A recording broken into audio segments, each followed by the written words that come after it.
Welcome, everyone. It's wonderful to have you with us.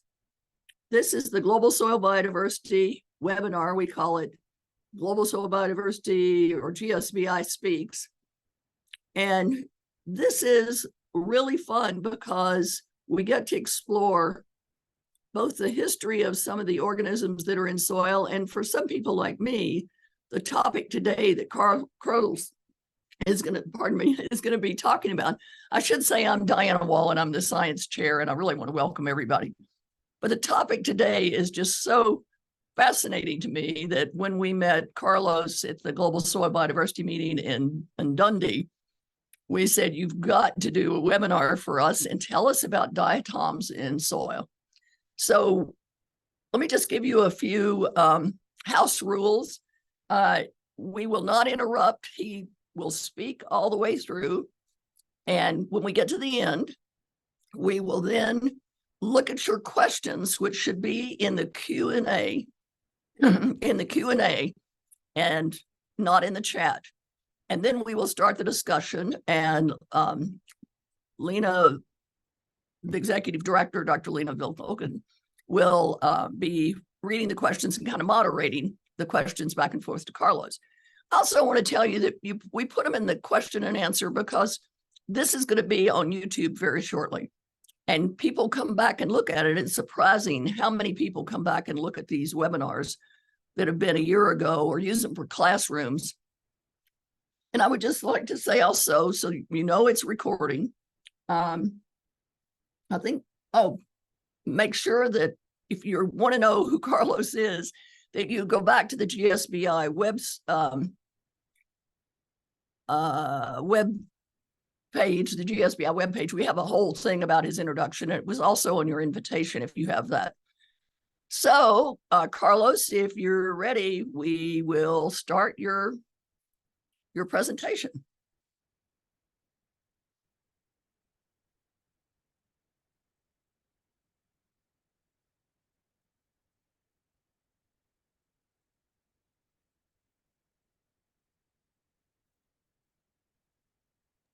Maybe there you are. Great. I can't hear you. Sorry. Let me turn off my sound. Carlos, can you? I can hear you. Okay. I cannot share because the other screen is sharing.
People are still coming in, so I'll wait a little bit.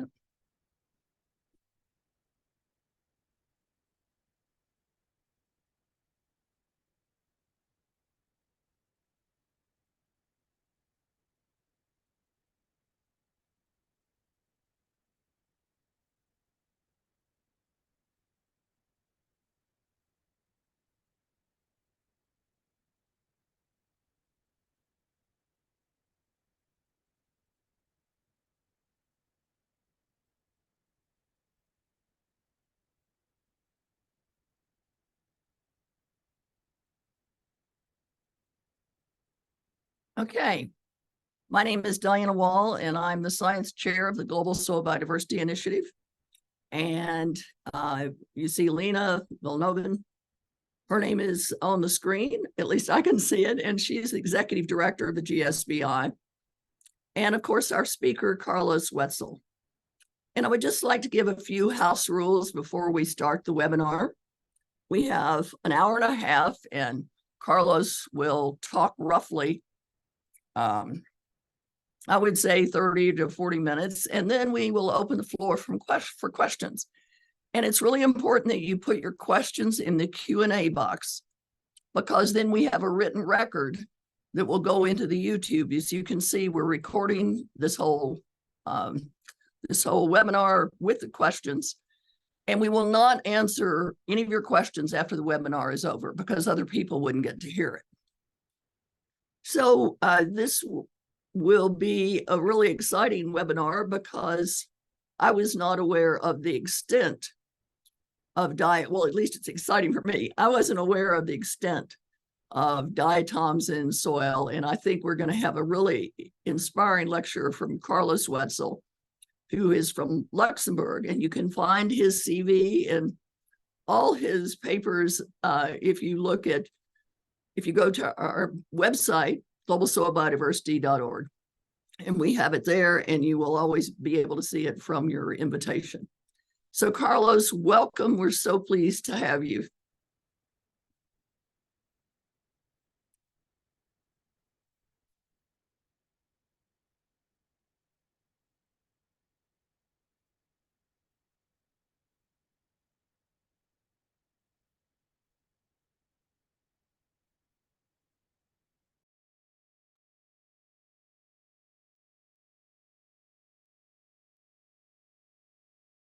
I can't hear.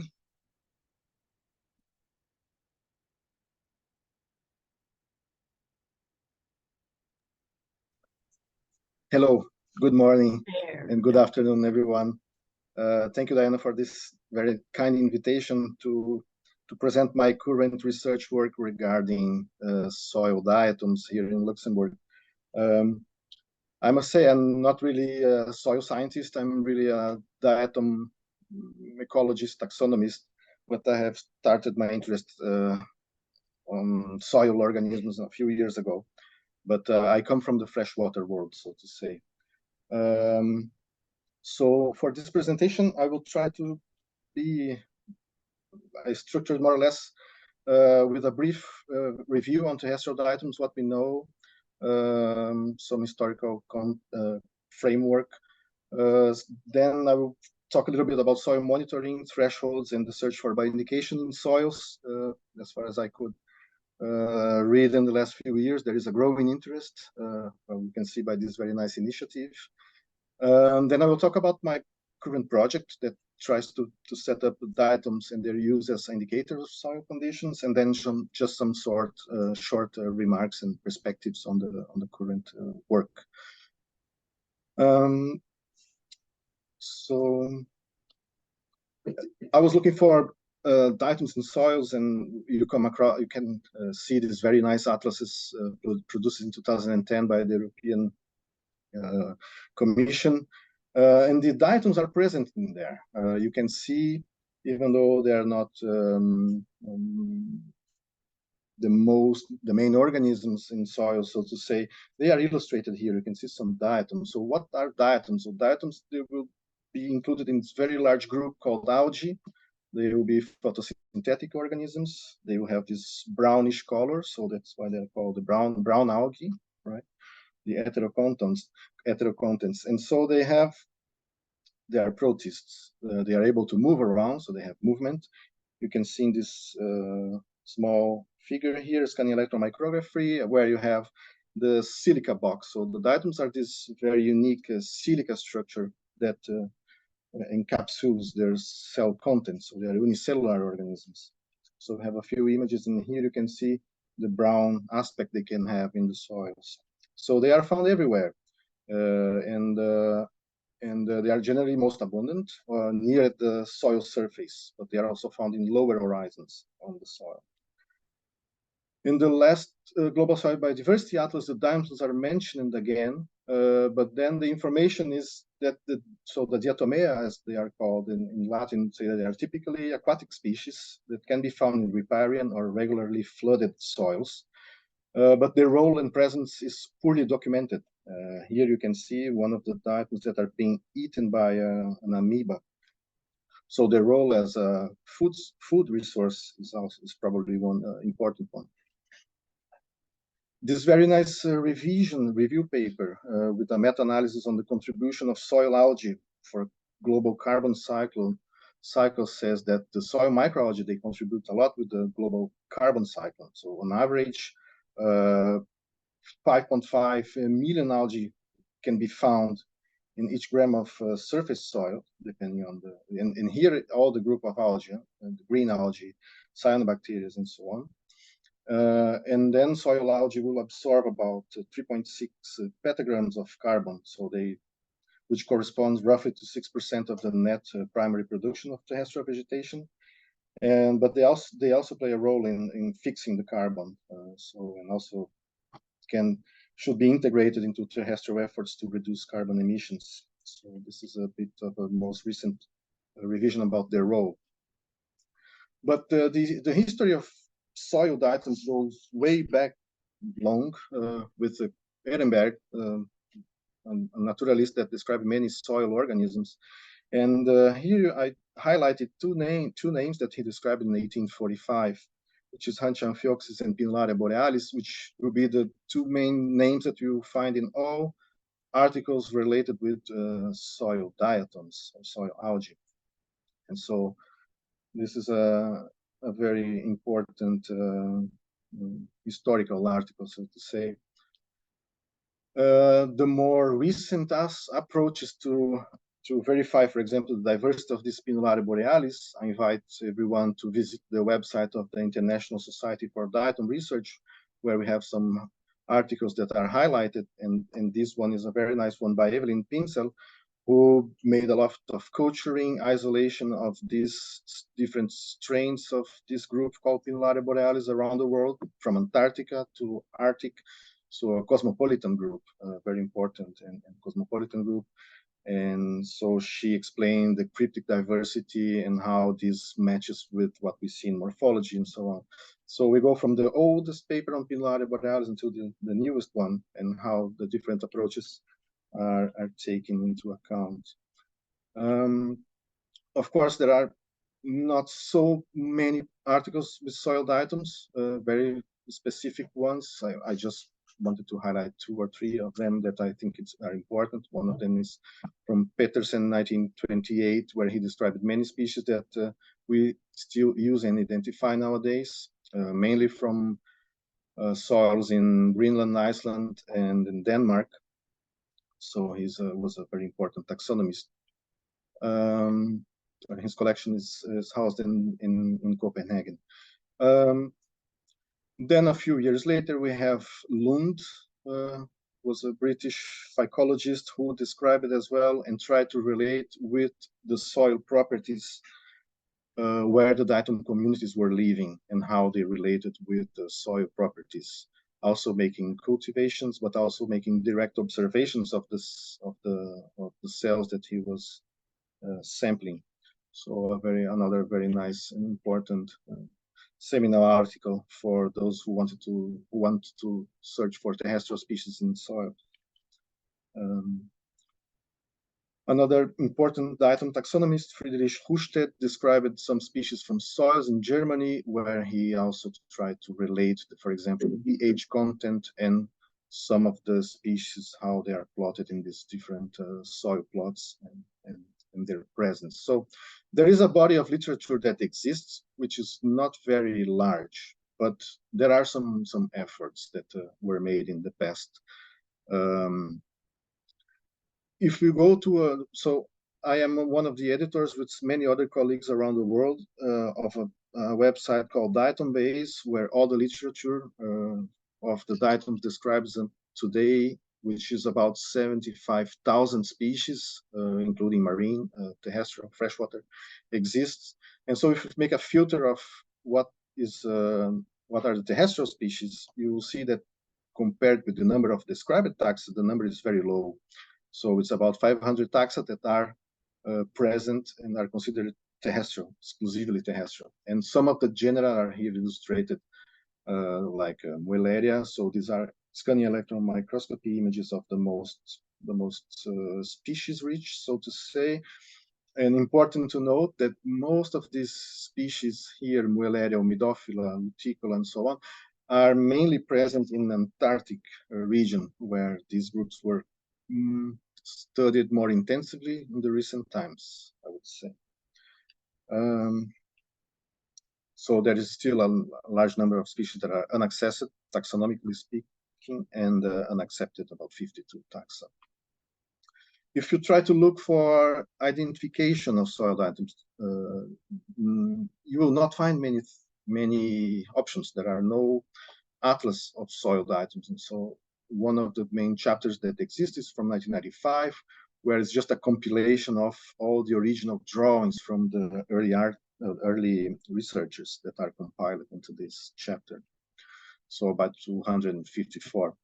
But when we look at a soil sample, how many species can we find? So this is one article that I did in collaboration with one of my PhD students, Jasper Futz, where he did some analysis on just some frequency data of some data sets that we had from Poland, Luxembourg, Antarctic, and Arctic regions. And so about 25 species is the main number, so the mean number of species that we can find when quantifying about 400 individuals in a sample. This is the amount of species that we have.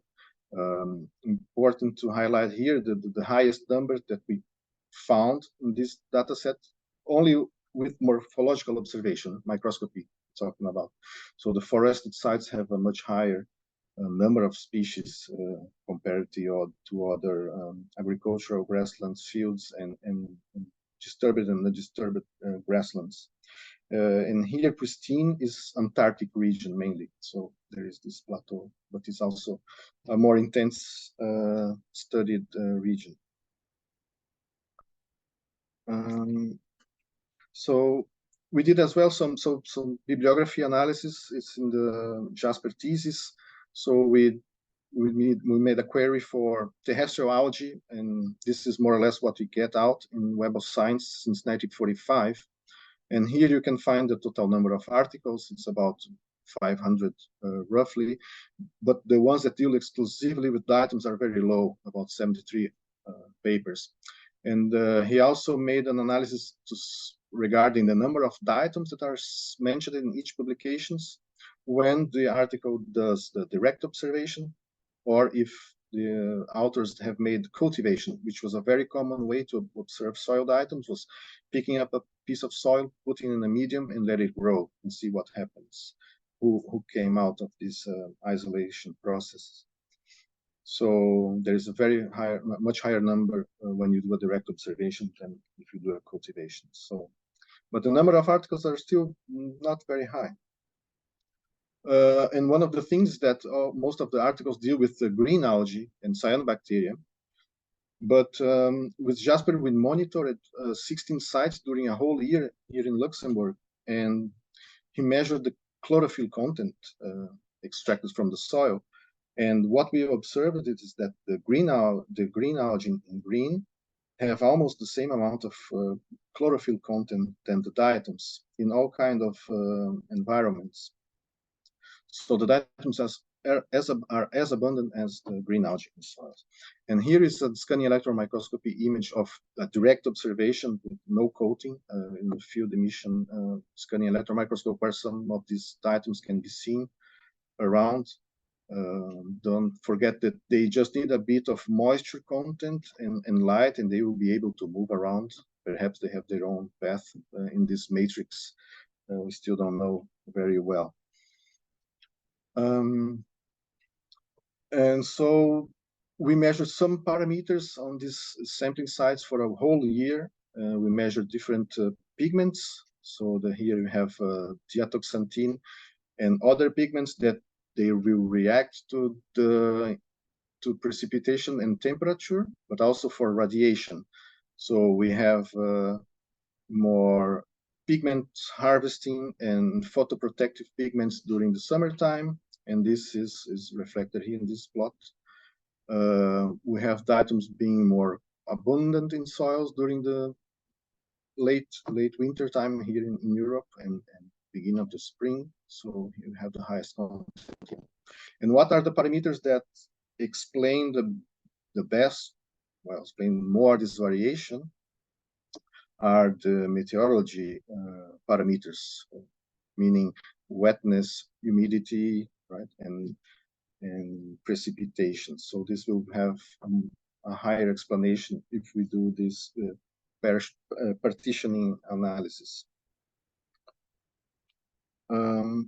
We also observed in the soil, so here the monitoring started in October 2017 up to November 2018 in a grassland that was transformed into an agricultural field.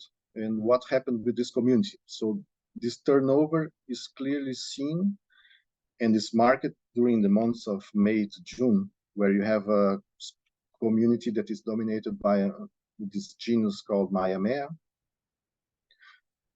that changes completely to another community that will be dominated by Huncha amphioxus, which I talked about in my first slide about Ehrenberg.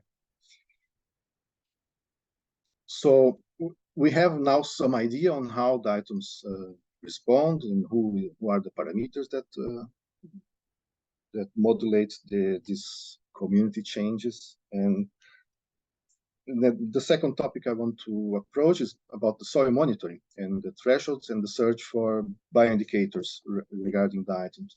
So perhaps most of you know that the European Commission will vote very soon a soil strategy law, because it is estimated that 60 or 70% of the soils in the European Union are unhealthy, so-called unhealthy, and that there are some measures to put in place on how to monitor this and how to improve the quality of the soils for the near to 2050. There are some very complete and complex reports about soil monitoring that say that a tremendous effort has already been invested in soil monitoring in Europe at country and at the EU level. However, there is no comprehensive and updated body of knowledge for identifying healthy soils and those that are degraded and require protection. So there is this interest in defining some new criteria. I like this review paper, perhaps a bit outdated, but not that much. I believe it has not changed much since 2018, but where these authors have quantified the parameters that are measured for soil quality. They are divided into physical properties, chemical properties, and then some biological properties. And in biological properties, we see earthworms, nitrogen mineralization by bacteria, microbial biomass, and soil respirations. But there is a lack of other organisms that could be used as well. And here I arrive into the diatoms, because we know a lot about freshwater diatoms. It's mandatory for European countries to monitor their rivers using diatoms since the 2000, when the Water Frame Directive was put in place. Was basically you go to a river, you scrape a rock, you count you treat your sample, you do accounting, you make a list of species, and you make a quality index, right? And during these last 20 years, many indexes were developed, mainly for biological pollution sensitivity regarding eutrophication and phosphorus and nutrients contents into the water bodies. So we know quite a lot about freshwater diatoms in Europe now. And more recently, so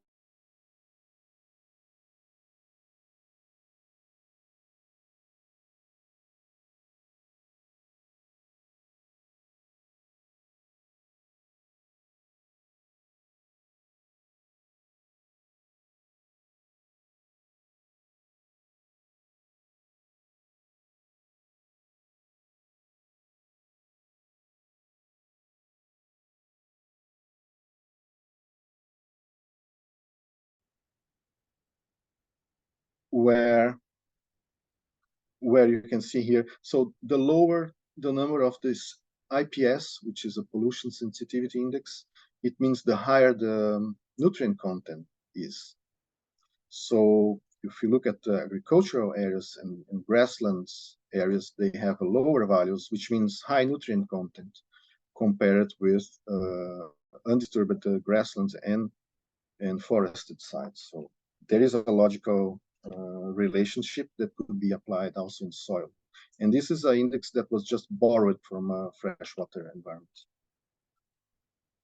So we started to develop some methods we published some methods on how to sample the soil and how should we count them. So how many different fields here in Luxembourg, just to show that this was published for microscopy purposes. So we don't want to have a lot of sediment in our samples. So this is how we wash them.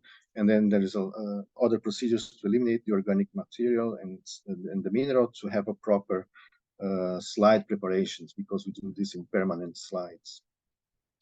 And this graphic, I just want to highlight here. So this is the number of individuals that one should count. And to achieve an efficiency count of around 90% with 200 individuals, it's already more than enough for soils. And here is the proportion of cells that are alive. So meaning that it's not dead cells, but live living cells that are present in the soil compared with the dead empty fructose that are considered the dead ones, right? So, and except for this place, which was a riparian area, we knew that was very different. So we have half of the material, this are dead material. But important are the 3 sampling sites here that shows a high, more than 90% of the material collected is living cells. And so with the idea of putting in place also a methodology that would imply using metabarcoding and genetic approach with this historical studies that we did with the microscopy, I put in place with some colleagues a project called DISCO, so Diatoms as indicator of soil conditions, where I have 2 data sets. One data set are samples from 2018 to 2020, where we have 5 clusters, and we have agricultural practices, biological and conventional, and we have arable lands, grasslands, and forest in each of these clusters. And then the second data set is a very broad, random sampling campaign that took place in April 2021, where I will play around with some environmental properties of these sampling sites and the spatial distribution of the diatoms. All this coupled with microscopy analysis. This is Luxembourg. So for those who don't know, here is Luxembourg, small country between Germany, France, and Belgium, in the borders here. Mainly forested occupies about 35% of the territory, grasslands 26%, and arable lands about 22%. The rest are urban areas. And the main soil textures that we will have are silty clay soil in the north, the loamy soils in the north, and silty clay soils in the south, mixed with some sandy and heavy clay. So, but these are the main soil texture that we will have. And so for this campaign, so we used an ICOCamp hand auger, and with a sampling depth of 25 centimeters for arable lands, 15 centimeters for grasslands, and 10 centimeters for the forest. And so we had a 10 to 25 soil pores per replicate. The material was subsampled 25 grams and freezed in liquid nitrogen for genetic analysis. So this is basically the scheme where I have the 3 soil textures and 3 different land use for this sampling site, for this data set, sorry. And so what we did, so I amplified the RBCL, which is the gene on the chloroplast gene that has this size, 263 base pairs, that will be amplified using specific primers designed for Diatoms species level that were sequenced using Illumina MySec, and then using different, here I try different bioinformatic pipelines, but mostly I have used ASVs instead of clustering the taxa. And then we used as a reference database the Diat barcode, which is an open access barcoded library for diatoms. And very important, it is curated. So the information that is taken from the NCBI is curated and placed here together with the own cultures of the several collaborators. And of course, I have the microscopy part as well. So this is the same process. Chemical treatments and morphological observations in the producing of species lists together with the microscopy identification. So for this first data set, we have 5.6 million reads. I have around, I have precisely 1,235 amplicon sequence variants. It's important to use amplicon sequence variants because this is the exact sequence that will be used and can be compared with other studies. So this sequence is not clustered, so it's specific for that taxa. So it's an exact sequence as well. So 75% of these ASVs using this reference database are unclassified at the species level. And so 33% are considered as eukaryote unclassified. So diatoms are eukaryotic, if I didn't mention that, but right, there are protists as well. So there is a lot of algae here that we don't know to who they belong. 4.5 are Ocrophyta, so there are other bunch of algae around there. But the important is that we have 720 ASVs, and then half of these ASVs are unclassified as well. So a large number of diatoms that cannot be classified just at the class even more order level. Sorry. So this is the main results for this first data set. Well, and here you will see the three main genera that are abundant. So the thickness of these lines are the number of reads. So only these three genera have almost 1/3 of the reads. I excluded here the unclassified ones, but you can see the high amount of Huncha, Pinularia, and Mayamea that are present in the soil, and along with other smaller genera are also present. But just to highlight the importance of these three genera.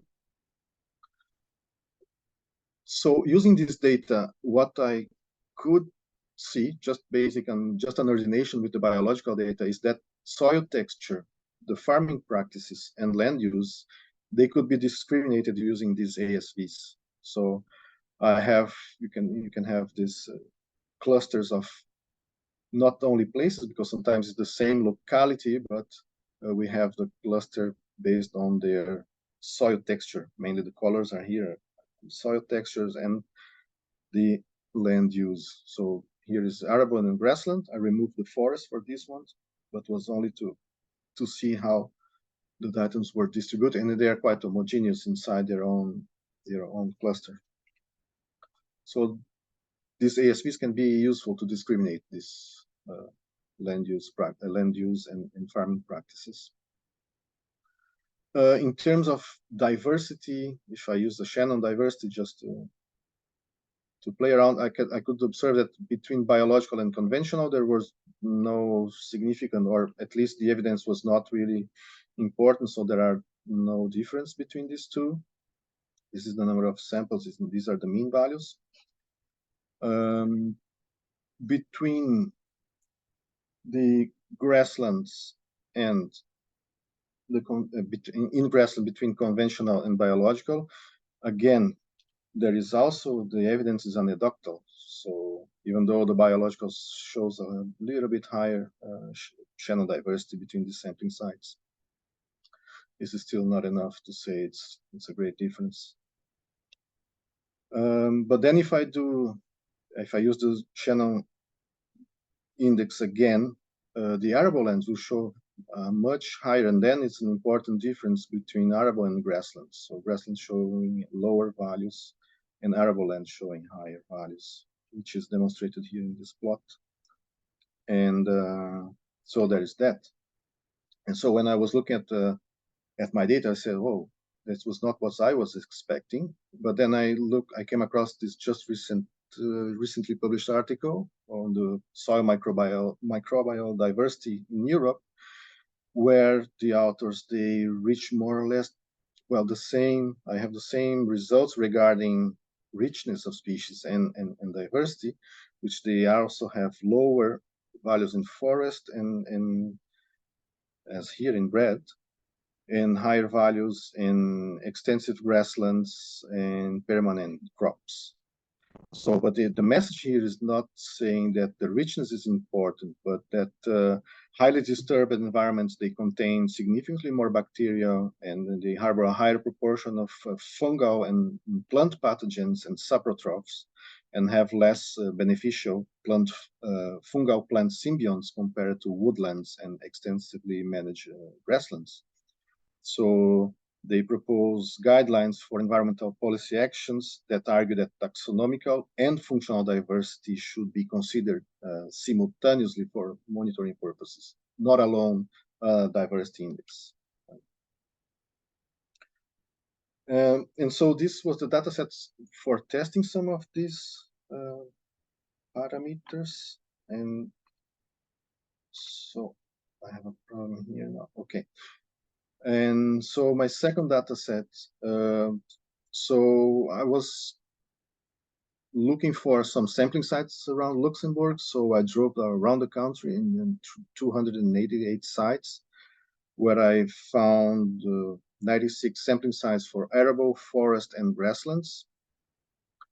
And so for this, I took the samples from the topsoils using these small rings here, using then the same pipeline that I described in the previous one. I measured some environmental parameters, so the main macro and micronutrients, some heavy metals, and organic carbon, total nitrogen, and so on. Besides some parameters extracted from GIS maps. So I'll just briefly show some of these results. We have more or less the same structure as the previous one, where about 57% of these ASVs that were found are diatoms. So about 2,288 ASVs are diatoms. But again, a high proportion of these, more than half, are unclassified. And I can retrieve from the data reference database about 121 species. This is, well, a very colorful plot. It doesn't show much structure, but these are just some illustrating SEMs of this particular environments like in the forest or abandoned areas in Luxembourg City or grasslands. So you can see the diversity of diatoms there. It's quite beautiful in SEM, right? For those that are not used to see the items in SEM, they're quite beautiful. I want to highlight here, you can see the blue, light blue and dark blue are the genera Mayamea and Hancha, which are the most common one in arable lands. But also point out the amount of green, light green and dark green, which are Bacillariophysi classified at the class level and the phylum level. So it's a lot. So in some cases are really just, you can see like here, it's just Bacillariophyta totally unclassified. So we have no idea, have to go back to the microscope and check what that is. And so here I have a different picture actually. If I do this broad overview of the diatoms, and I use this abundance-based coverage estimator, which is a non-parametric richness index, that shows that grasslands and forests have higher ASVs compared with the arable lands. So it's a It's much more heterogeneous, but I have, I think, a more truly overview of the diatom communities living in the soils. And one important thing that I notice is that the areas that are close to the grasslands that are close to the riparian areas, so the distance between the stream, between the sampling site and the stream, are very important. Not only in terms of richness, but also in terms of uniqueness of the diatom species found there.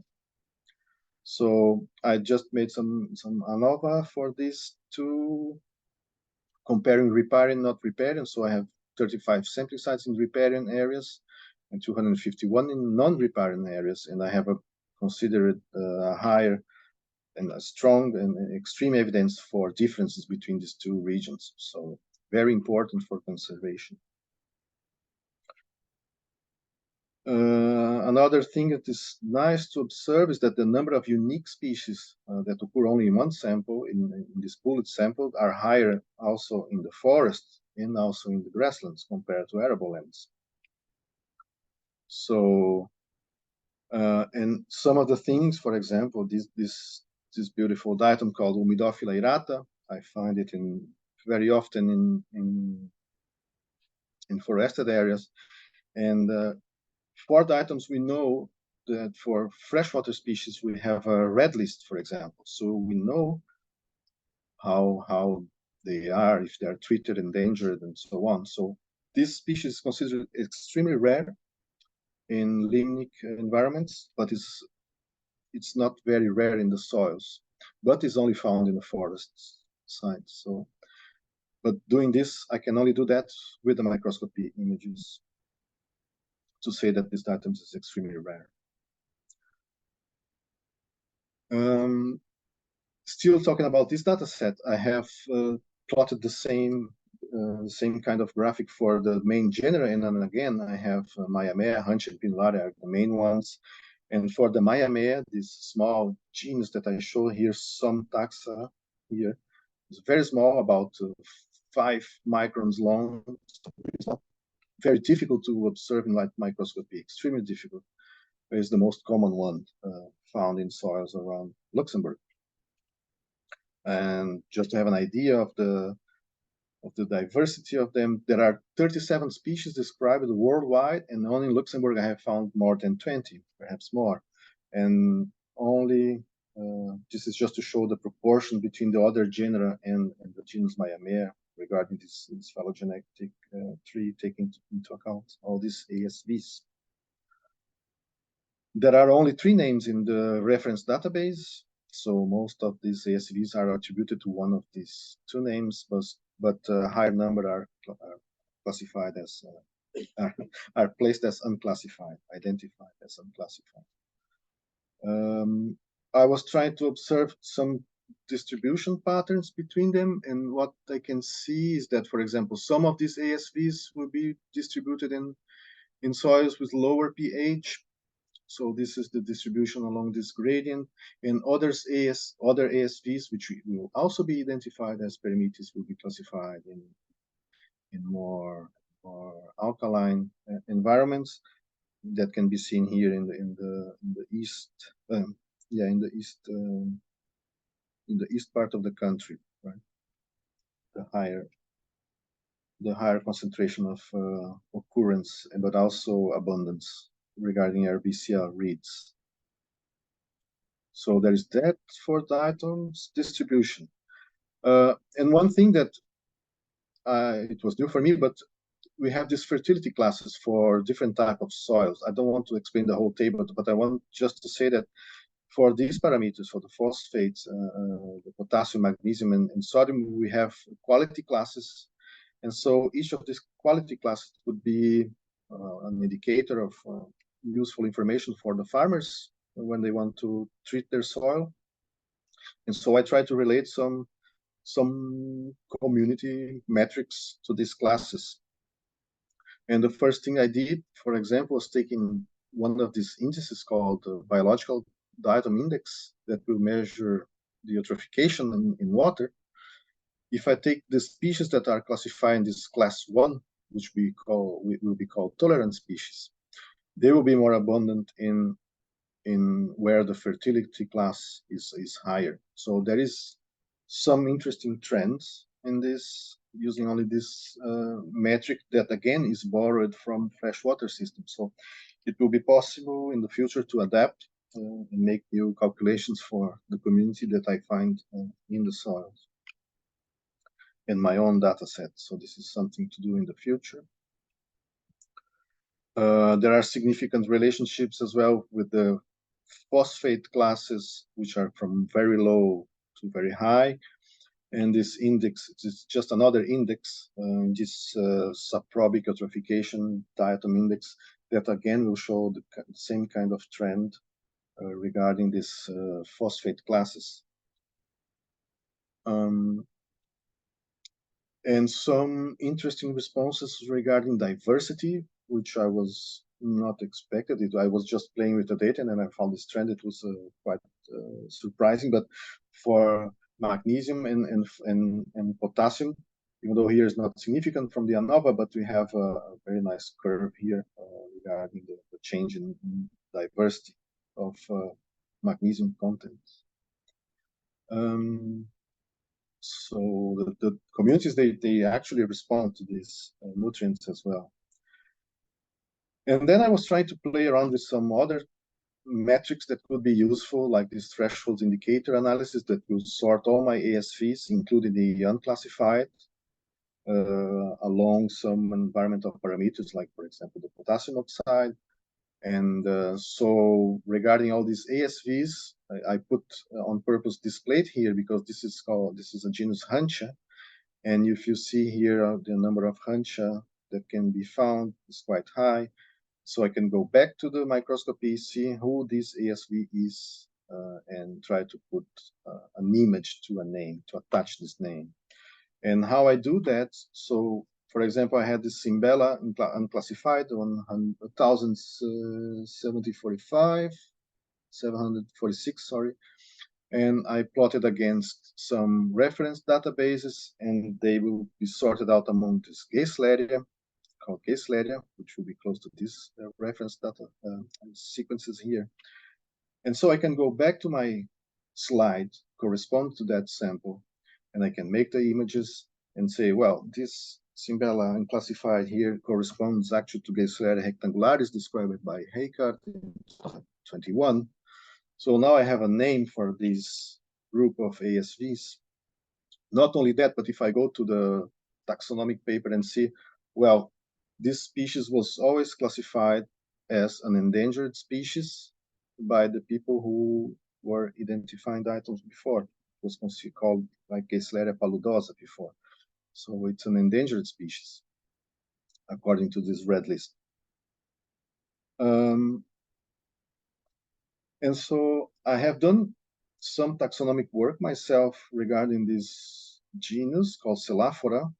And so these are some of the plates I published in the past, during the past years. And I plotted it against this phylogenetic tree together with some environmental parameters that I had. And I tried to measure if the phylogenetic signal was strong enough, it was structured against these gradients. And for some of these parameters, the signal, this lambda value here, is quite high. So there is this structured phylogenetic signal that relates to the environmental parameters. And so now I can put a name in this unclassified, and I can actually go back and say, well, this is Celaphora lundi, or this is Celaphora hardi. So this is another approach that is very nice to make. And finally, I will come to the end showing some, well, regarding the, independently of the different pipeline or approaches that I have used so far regarding model using OTUs, clustering methods, or using ASVs like usearch, uparse, and upscale in Data2, the number of microscopy that I have found, the number of species that I have found is really, really much higher. So I just wanted to show that still taxonomy is a very important way to go forward. And for soils, of course, we have to to advance in both sense using metabarcoding, but also do not forget about the taxonomy behind and the amount of taxonomic history that is behind all these names that we have. It can be very useful. And then some just take-home messages and perspectives from my side is that the diatoms are found across a broad spectrum of environmental gradients in topsoils. They are indicative of soil textures and land use patterns and can be used to establish nutrient threshold levels. So the reference database presents a limitation. Nonetheless, the application of metabarcoding has the potential to expand this taxonomic coverage in the diet barcode database, provided it is meticulously curated. And despite this deficiency, the diversity and characteristics of diatoms serve as an effective indicator for the fertility levels related to phosphate, potassium, and magnesium, for example. Consequently, diatom metrics based on the relative abundance of these gene sequences, notably the RBCL, can be effectively integrated into soil monitoring programs. And I think that the training in light microscopy could be a relatively straightforward task to implement, supported by resources such as guide and atlases. So you don't have to know many species. A few hundred, it's okay. Some perspectives. So for the first data set, my colleagues have made the measurements of bacteria, fungi, but I have not included the diatom in these ratios. And so the biomass was not evaluated, but this could be done in the future also to relate, to understand also not only the function, but which are the bacteria they are associated with, for example, or if they are associated with a specific fungi. And also analysis of other soil algal groups, other photosynthetic groups that are in this eukaryota unclassified. One way, and this I just finished with this nice image of a Surirella terriculate. It is being sequenced, cultured by my colleague here. So we are actually now isolating these taxa to have their complete, more complete picture of their genetic profiles. So this is also one way to go forward.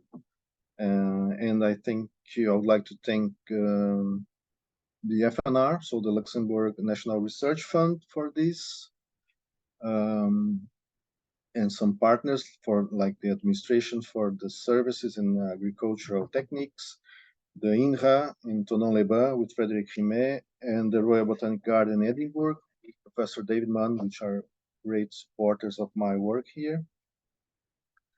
And with that, I finish my presentation, and I am open to your questions. Thank you very much.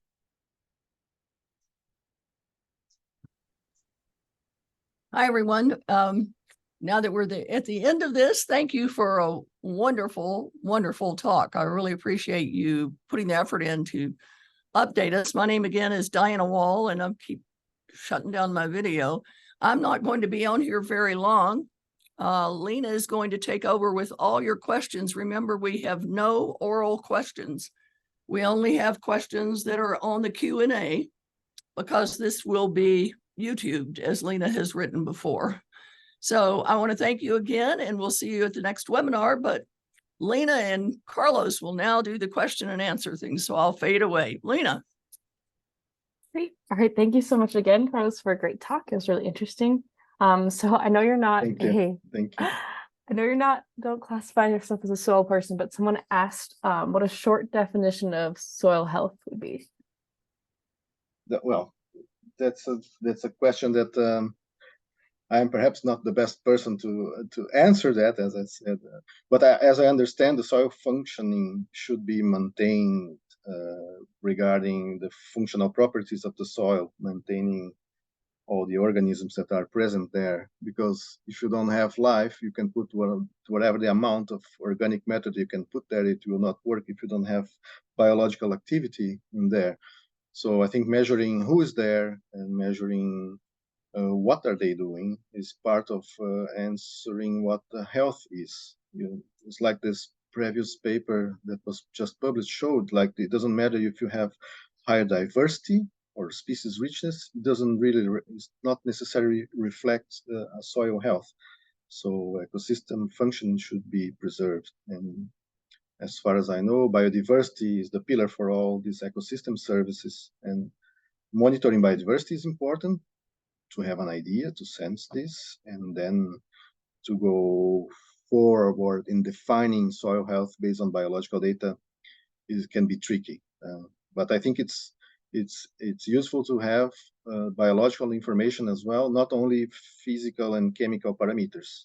I think it's essential to have some biological indicators in these assessments. Thank you so much for answering that question. Okay, these are kind of two similar questions. So someone asks, apart from taxonomy, what is their function in soils and how do they contribute to soil ecosystem services? And it's okay if you don't know yet.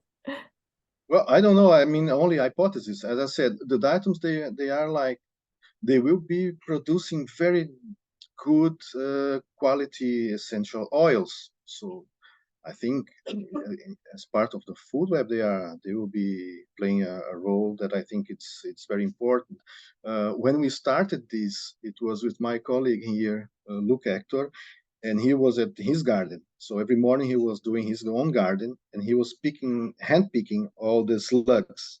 And so he was taking out all of the slugs we're eating. And he was extremely surprised to see that most of what the slugs have eaten were diatoms, actually. And so this is how all this kind of started a few years ago. But it's only that, I don't know. But for sure, as a part of the food web, they are important. Yes. All right, thank you. I don't know if you have any other ideas, but I will be happy to hear. Yeah, maybe someone will email you. Okay. Okay, let's see. Okay, so the next person asks, are all diatoms green and can they be food for larger soil animals such as earthworms or saprotrophic mites? Okay. No, diatoms are not green, entirely green. So they are brown algae. They have different pigments. They have specific pigments of their own.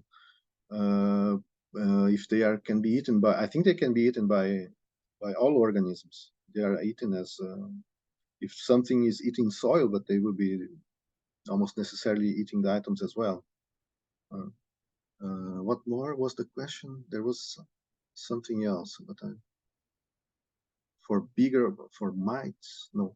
Yeah, it says such as earthworms or saprotrophic Earthworms, for mites. sure, yes. And I think as well, and the earthworms will also put them up and down, I think, in the topsoils. So, but in the meantime, they can be eaten. They can survive. They can survive passing the guts of many organisms. But I think for the earthworms, yes, they can be eaten by. Great, thank you. Okay, so Dimitri says amazing presentation. He's from the GBIF Secretariat. Yeah, just in general, seems very impressed. And so their question is, on your point on cross-taxon analyses, what is fair availability of the data you mentioned today? Yeah, I'm not sure what FAIR is. I don't know what is the fair availability. Sorry to hear. Can you perhaps explain to me, or I will ask here? Yeah, maybe it'd be great if, how about I'll go to the next question and Dimitri can maybe edit his question. Okay, so let's skip to that one. Okay, so this one person asked, how many species exist in the soil globally if you had to estimate? Sorry, can you repeat that, please? So yeah, this person says, how many species exist in the soils globally if you had to estimate? Oh, diatom species. As I said at the beginning, of course, it's very underrepresented. What we have in the diatom base website is about 500 taxa. But I myself have identified only for Luxembourg about 710 species in a small catchment. So, because of course we will have then some species that can be, if you go to riparian areas, and then you have the influence of rivers and other wet areas, you have the development of species that are amphibians, right? They can live in between. They are able to survive dryness and wetness. So, but this I can only answer for Luxembourg. I have no experience elsewhere, and as far as I know, there are not so many data. All right, thank you. Yeah, that answers that question. Okay, so Dimitri said FAIR is findable, accessible, interpretable, reusable, standardized data that's available for reuse and meta-analysis. So yeah, they want to know, on your point on cross-taxon analyses, what is fair availability of the data you mentioned today? Well, I mean, it will be as soon as I publish all this, it will be open access in one of the depositories. So, and then for the reference database, it's an open curated database that is curated by diatomists, so it's more accurate as possible. And so, regarding cross taxa validation, I think it's all there. I mean, there's a list of species, and then you can match with your reference sequence, and there is no mystery, I think. But it will be open data, of course. Great, thank you. Okay, so someone asked, can the European soil indices, so for example, pollution, water quality, use or be used for environmental surveys in other countries / continents? This is very common. This is very common that people, because Diatoms are cosmopolitan, and many taxa or group of taxa that occurs in impacted regions, we call the synanthropic ones. The same species that will be in the polluted site here in Europe, it will be in the polluted site in the middle of the Amazon, as I could observe myself. And you have the same species around the world that will be the same, or at least the same complexes. But yes, they can be, but the ideal is to adapt your own index to your own region. So for example, like in France, they have, even for each larger catchment areas, they will have their own atlases, their own pool of species, and their own quality indicators. But they can be borrowed from to have an idea and try to see if they reflect. For the more impacted sites, it works. It really works to verify pollution. Great, thank you. A very similar question. So someone asked about, what about using soil diatoms as soil health indicators? Do you think that's possible? And you could say like maybe possible in the future, if not possible now. I think it's definitely possible but I think it depends on the amount of information that we build from now on. I think we are just starting. I think, to be honest, we don't have a fair amount of data to perhaps observe different trends or patterns in the soil. But I can definitely say that they do respond to some of these land management, and they should. I think they should be used for more people, so more people can learn about them. Yeah. All right, thank you so much. And then we just have one question left, and people can keep bringing questions, but if there's no more, we'll end it early. So someone was asking about what kind of species are mostly found in the high altitude peatland. Yes, well, you find definitely some specific genera that will be most common in these peatlands, like species that prefer acid environments, like Onosia, Pinolaria, and others, if we're talking about fresh water. But yeah, there are specific diatom communities living in also in high altitude peatlands and in lowlands, saline environments. And yes, there are so many diatom species that the communities, they will reflect really they are really associated with the environmental changes, and this is very clear. You have a sample, you can say if this is an acid environment or not. All right, great. Oh, one more question came in. Okay.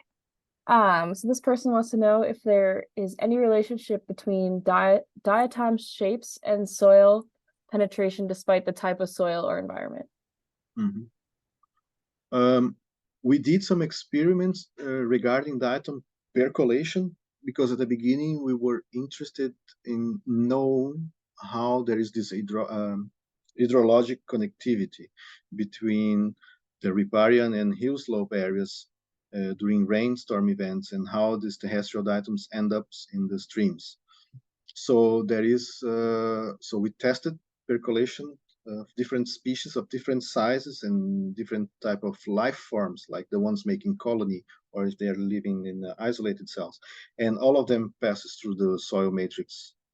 We kept the structure of the soil matrix, and we did the percolations, and everything passes actually. So they were not motile species; they were planktonic ones, and they just flushed through the soil column. So I don't know if there is a relationship with the type of shape and the possibility of passing through this matrix. Great, thank you so much. Okay, we have one more. Unless people can keep asking questions for the next 30 minutes. So yeah, keep your questions coming. But okay, so someone is a paleontologist and they use diatoms. And they found out that there were quite different assemblages in two different lakes nearby. And they're wondering if there's a specific reason, even though both lakes were similar environmental conditions and topography. They are similar, but they must have something different. I think, of course, sometimes you have different processes if you have different lakes, I don't know, different substrates, different plants in the area, but they will, if they have similar nutrient conditions, you can apply indexes that will indicate nutrients, and this will be the same. But if you are talking about, I don't know, life forms or other kind of traits for them, you can have different results. But I think regarding nutrient status, and they will respond similarly. Even if the communities are different, they will reflect their own specific pool of species of each lake. So this doesn't bother me. Like, it's normal to have different species, but they will reflect the environmental changes with their own pool of species. By the way, paleolimnologists uses diatoms as one of the main tools for assessing global changes. This is one of the main success for diatoms. I mean, you can have cores for tracking down planetary changes for millions of years, and you will find them preserved in cores for a very long time. So the diatoms are quite powerful environmental change indicators. So this answers also the question about their being used in soil or not. I think yes, they should be incorporated into these management programs and monitoring programs. All right, thank you so much. That's such a great answer. And they said thank you for answering the question. There's no more questions currently. So I think we'll end early. Thank you again so much for your great talk and your great answers. It's really informative and really exciting to learn about such a new field. So thank you again, everyone, for attending. You're welcome. Okay.